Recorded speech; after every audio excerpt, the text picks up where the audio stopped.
Uh, I'll keep the AC on for you. Is that our buddy? That's Aaron. Aaron's heading to work, yeah. Yeah. Our buddy's watching, and he works on the power. He's going to keep the power on in our city so we can continue to do this. Everybody say thank you, Aaron. Everybody say, yeah, thank you. And all the other guys who come out, and again, Rashawn, dude, that bow shot is like awesome. Phenomenal. I'm personally going to be ordering one of them bows. Right. Like, I think we'll have to play his clip again. I think we actually cut it short. I think we did. Just all right, we'll play it again just to make sure, because we're going to replay a couple of clips. I should be saving this guy for last, but I'm so interested to watch this particular performance that I'm... He put it in the request. Yeah. We're going to play this, and then after this particular one, we're going to take an intermission and move to and then set up the rest of our performers and then move to the rest of what's going on. So this is the clip from Stevie Shanks. Okay, now let me, and I was kind of excited even to explain this, because like this delves into the history of what we do, the strength of what we do. So Stevie Shanks is this ridiculously cool dude from Scotland. Okay, and he's a professional drummer. Which obviously makes him cool to begin with. I mean, when you see him, you'll be like, "This dude plays for AC/DC." I know that. He doesn't, but you know what I mean. He looks like he looks, yeah. But here's the thing: he's going to do a phenomenal lift. And Stevie's not a huge guy. He's going to do a lift of what's called the Denny Stone. Now, earlier you saw John Mauser and those guys do a double simulated Denny lift with weights, but Stevie's actually going to lift stones. Now, Stevie has a replica set of the Denny Stones, because the Denny Stones are a very particular set of stones. And let me give you the history of what this is and why this is so freaking cool. Okay? The Denny Stones are named after Donald Denny. They are a set of they're a set of big stones with steel pins or iron pins removed them and steel rings, and they tied horses to them. They sit outside of an inn in Scotland, in Scotland. Okay? Now, Donald Denny was the preeminent Highland Games and strength champion of the world in the early 1800s. Okay, he won hundreds of contests as one of the, he's literally in Scottish lore and all this thing. And he did a feat with these stones. Now, one of these stones is about 400 pounds, the other is about 300 pounds. Okay, they're right in that range and they have half-inch iron rings. And the challenge is there's two challenges really, to pick them up. Okay, and you'll see Stevie do this, and he'll probably talk about this or whatever, this whole thing. And it's painful.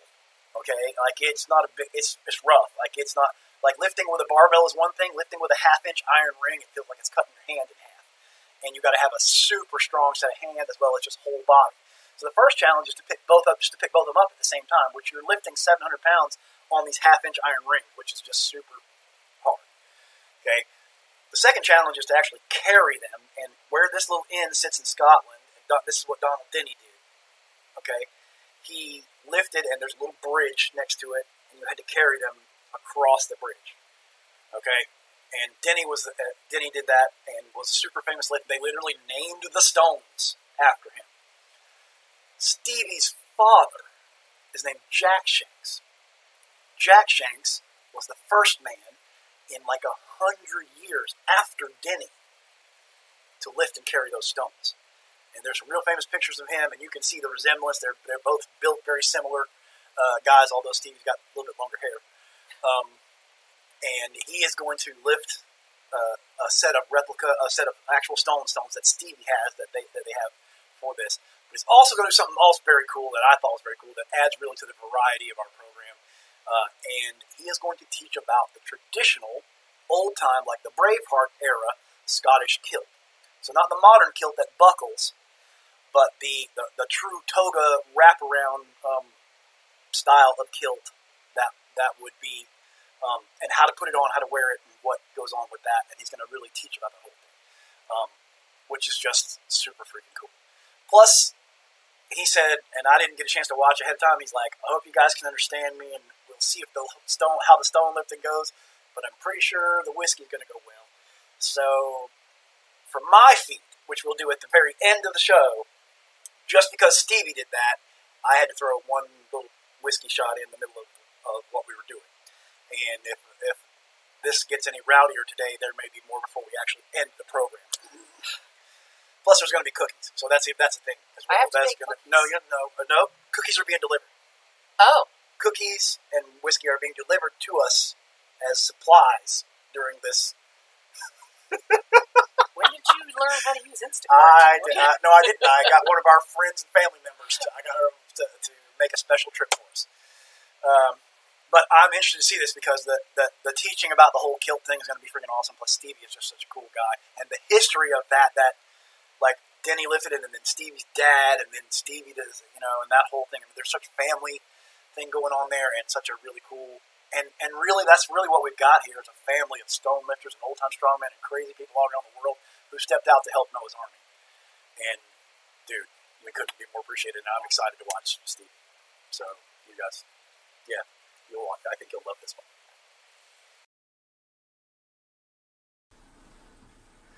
Hello everyone, and welcome to Noah's Army Virtual Telethon 2020. I'm really honoured that Bud Jeffries has asked me to do this. So hopefully you're going to enjoy it. What I'm going to try and do, I normally lift stones, so what I'm going to try and do is maybe tie in the garb that people wear when they are wearing stones. So my name's Stevie Shanks, I'm a stone lifter, I'm 57 years of age. The thing I'm most proud of is I'm the son of Jack Shanks. For anybody who knows about the Dinnie stones, 2 giant boulders in Scotland. My father was the first man to lift the Dinnie stones. Back in 1972, he lifted them and he came back in 73 and carried them. So that's kind of my story. And what I like to do is, whenever anybody lifts stones, you generally see them wearing kilts. They do. So you go over and lift the Denny stones, guys all wear kilts. You see people doing Highland Games, they all wear kilts. But doing Highland Games and lifting stones, what we're doing is we're bringing back historic strength. And when you go back hundreds and hundreds of years, what do guys wear then? Because the kilts that we have now, this is the Gordon tartan, and this is the sort of kilt that guys would wear now. So it's got 2 nice buckles there, and a wee buckle on the inside, and you've got a nice kilt pin, and the tartans are all nice and bright. But if you go way back, maybe go back in the time of Braveheart, William Wallace, that's in the 1300s. They didn't have tailors to make a nice kilts like that, so what they wore was called the belted plaid, or the great kilt back then. Now it was just a single piece of material. They wrapped it over their heads, they slept in it as a blanket, and then they wore it during the day. So you had it round here, and you can see them with the buckles around their shoulders. If it's raining, it's over their head as a hood. So I'm going to show you just quickly how to put that on. Normally it takes me about 20 minutes to half an hour, because I'm very, with phone and everything, it takes me ages to do that. So I'm going to try and give you the abbreviated version of that, because I don't have a lot of time on this. And then once we have it all on, then I might go into some stones afterwards. So this is the belted plaid. This belonged to a friend of mine, Joe Kilner. Joe's sadly no longer with us, but his family gave me this, so it means a lot to me, this one. The tartan, as you can see, it's very earthy colours, because they wouldn't have had all the bright inks and stuff that you would normally see. So this is all very earthy, but it's a single piece of material. It's approximately 8 foot wide and approximately 4 foot deep. I've cut it down a wee bit to 4 foot. I think they're normally about 5 foot, because I'm shorter, so I just wanted to make sure that this thing wasn't dragging the ground. So essentially what you do is you lay this thing out. The unfortunate thing for me is my weightlifting platform is 8 foot by 4 foot, so it's exactly the right length and exactly the right depth. So it'll take me a wee minute to lay this out.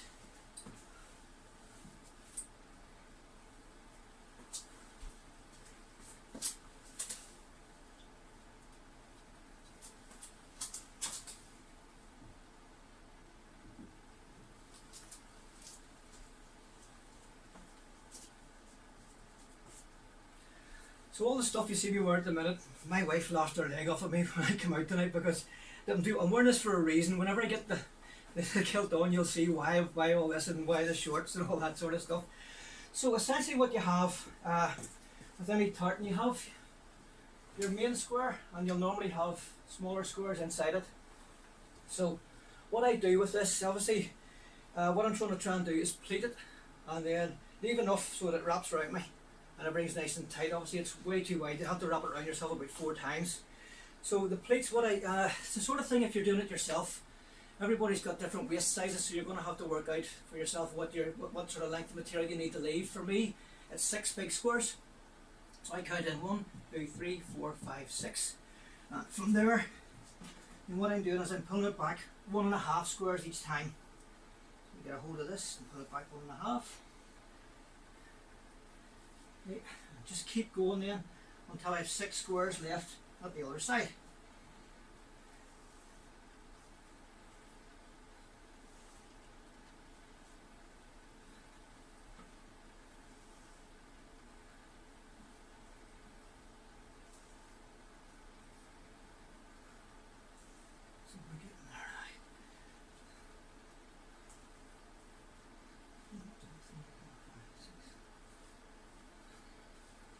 Let's say that that's just about us there.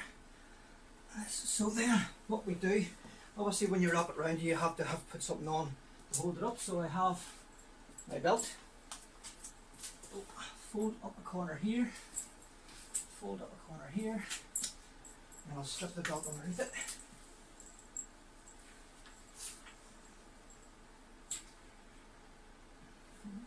Down. Okay, so this is the part where you lie on the ground and roll about a bit. So, in relation to the length of the kilt, everybody's got a different preference. Some people like it above their knees, some people like it below their knees. For me, it's different every time I do it. So, we'll see what way it turns out tonight. But you kind of lie roughly, I kind of lie with the fold of my knees just on the edge of the plate here. Because when you lie down, everything rides up a wee bit. So we pull this one over first. Nice and straight. And then we pull this one over next. This is the bit that takes some time. Make sure everything's nice and even. Then we get our belt. Tie it up nice and tight. But not so tight you're cutting yourself in half.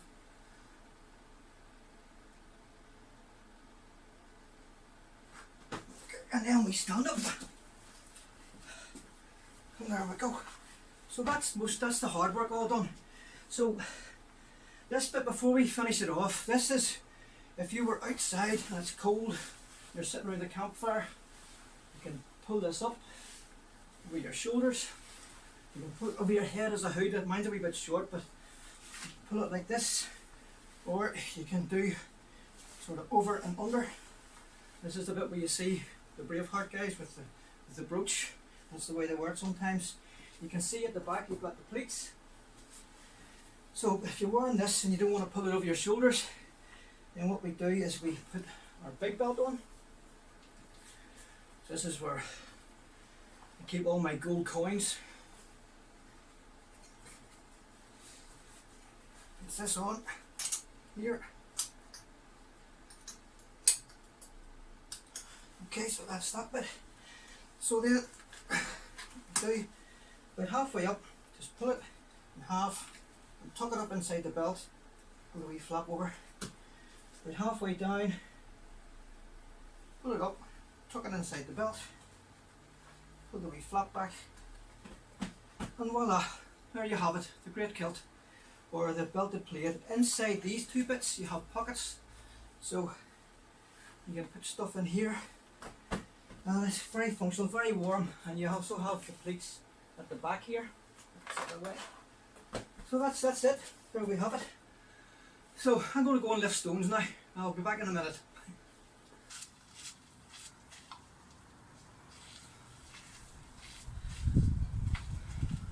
Hello everyone. Right, I hope you enjoyed that video. I hope you got something out of it. And you can go off and practice putting on your belted plate now. And one of the things to remember, when you wear a kilt, you got to wear it like a true Scotsman. So with us here, that kick goes off, get rid of them. Alright, so there is a serious element to today, and we're obviously paying tribute to Bud's son Noah, who sadly passed away. So I'm going to dedicate this lift to Noah's memory. I'm going to drink a toast to Noah's memory. Sláinte.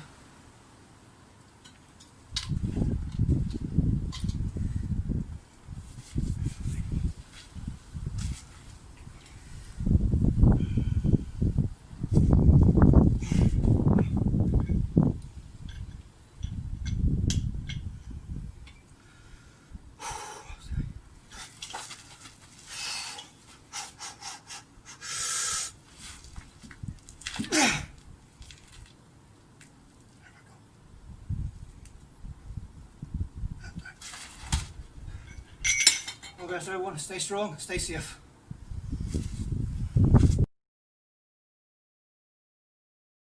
All right, that was awesome. Yeah. Dude, that was awesome, Stevie. I can't thank you enough. Thank you, really. Not only is the kilt thing cool, okay, but you're just a legend, and the stone lifting, and the and the toast to our son. So we're gonna end today. That'll be our last thing. We're gonna end with a toast. Okay. So everybody get your sweet tea or get your whatever else. And I didn't know a lot of that stuff about the original kilt. I didn't know a lot of that stuff or how to put it on or that kind of thing. It was just really a phenomenal presentation. But okay.